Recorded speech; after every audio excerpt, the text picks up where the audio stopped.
আমি বাৰম্বাৰ কৈ আহিছোঁ মৰাণসকলক জনজাতিকৰণৰ লগতে ষষ্ঠ অনুসূচিত সাহিত্যসকল প্ৰধানসকলে আন্দোলন চলাই আছে তেতিয়ালৈকে কিন্তু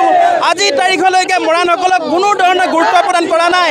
হেতুকে বিজেপি চৰকাৰখনে 2014 যেতিয়া শাসনলৈ আহিব লৈছিল তেতিয়া এটা কথা কৈছিল অসমৰ খিলঞ্জীয়া জনগোষ্ঠীসকলৰ লগতে মৰাণসকলকো জনজাতিকৰণ প্ৰদান কৰিম কিন্তু আমি দেখিলোঁ তেওঁলোকে 6 মাহৰ ভিতৰত জনজাতিকৰণৰ প্ৰতিশ্ৰুতি দিয়া এই বিজেপি চৰকাৰখনে কিন্তু তিনিটাকৈ কাৰ্যকাল নৰেন্দ্ৰ মোদী ভাৰতৰ প্ৰধানমন্ত্ৰী হ'ল কিন্তু মৰাণসকলক জনজাতিকৰণৰ বিষয়টো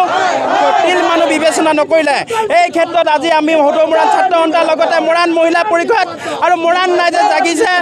অসমৰ প্ৰতিটো প্ৰান্ততে মৰাণ ৰাইজে প্ৰতিবাদ সাব্যস্ত কৰিবলগীয়া হৈছে ইয়াৰ একমাত্ৰ কাৰণ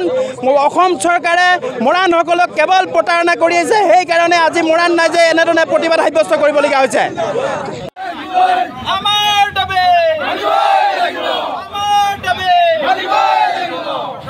আমি বাৰম্বাৰ কৈ আহিছোঁ মৰাণসকলক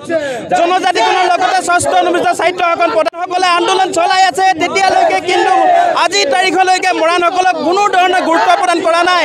হেতুকে বিজেপি চৰকাৰখনে 2014 যেতিয়া শাসনলৈ আহিব লৈছিল তেতিয়া এটা কথা কৈছিল অসমৰ খিলঞ্জীয়া জনগোষ্ঠীসকলৰ লগতে মৰাণসকলকো জনজাতিকৰণ প্ৰদান কৰিম কিন্তু আমি দেখিলোঁ তেওঁলোকে 6 মাহৰ ভিতৰত জনজাতিকৰণৰ প্ৰতিশ্ৰুতি দিয়া এই বিজেপি চৰকাৰখনে কিন্তু তিনিটাকৈ কাৰ্যকাল নৰেন্দ্ৰ মোদী ভাৰতৰ প্ৰধানমন্ত্ৰী হ'ল কিন্তু মৰাণসকলক জনজাতিকৰণৰ বিষয়টো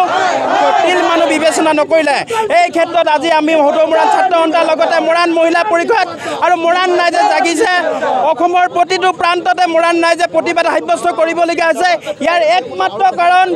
অসম চৰকাৰে মৰাণসকলক কেৱল প্ৰতাৰণা কৰি আছে সেইকাৰণে আজি মৰাণ ৰাইজে এনেধৰণে প্ৰতিবাদ সাব্যস্ত কৰিবলগীয়া হৈছে যিকোনো খবৰৰ বাবে যোগাযোগ কৰক আমাৰ এই নম্বৰত